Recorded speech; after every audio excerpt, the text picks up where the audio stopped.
Lucky த super star நம்ம G Prakash அவர்கள் நடிச்சு இப்போதைக்கு ரொம்ப வருஷத்துக்கு அப்புறமா ரொம்ப நாளுக்கு அப்புறமா டைரக்ட் ஓடிடி பிரீமியர் அப்படின்னு ஒரு விஷயத்த நம்ம பார்க்க போகிறோம்.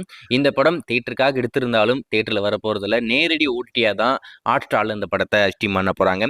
இந்த மாதம் 20ஆம் தேதி, அதாவது பிப்ரவரி 20ஆம் தேதி ஜியோ ஹாட் ஸ்டாரில் இந்த லக்கி த சூப்பர் ஸ்டார் திரைப்படம் டைரக்ட் ஓடிடி பிரீமியராக ஸ்ட்ரீம் ஆக போகுது.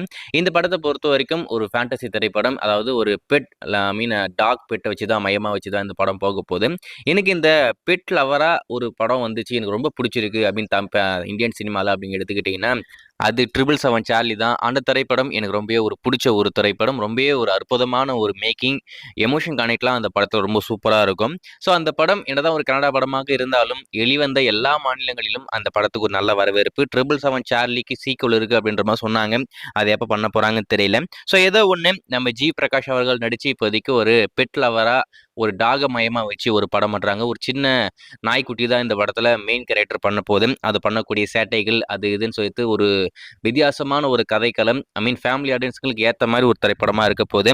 தேட்டர்லேயே கொண்டு வந்திருக்கலாம், ஆனால் எதுக்காக நேரடியாக ஓடிடியில் வரப்போகுதுன்னு தெரியல. பிப்ரவரி 20ஆம் தேதி ஜியோ ஹாட் ஸ்டாரில் ஸ்ட்ரீம் ஆக போகுது. இந்த படத்தோடைய ட்ரைலர் கூடி சீக்கிரம் இப்போது லான்ச் பண்ண போகிறாங்க. அதுக்கான அஃபிஷியல் அப்டேட்டுமே கூடி சீக்கிரம் வரும். அவங்க அதிகாரப்பூர்வமாக அனௌன்ஸ் பண்ணதுக்கப்புறம் கண்டிப்பாக அப்டேட் பண்ணுறேன். நீங்கள் இந்த லக்கி த சூப்பர் ஸ்டார் பார்த்துக்கு எந்த அளவுக்கு ஈகராக வெயிட் பண்ணிட்டு இருக்கீங்க? பிப்ரவரி 20ஆம் தேதி ஹாட் ஸ்டாரில் வரப்போகுது. ஃபேமிலியாக வீட்லேயே பார்த்து பயங்கரமாக என்ஜாய் பண்ணுங்கள்.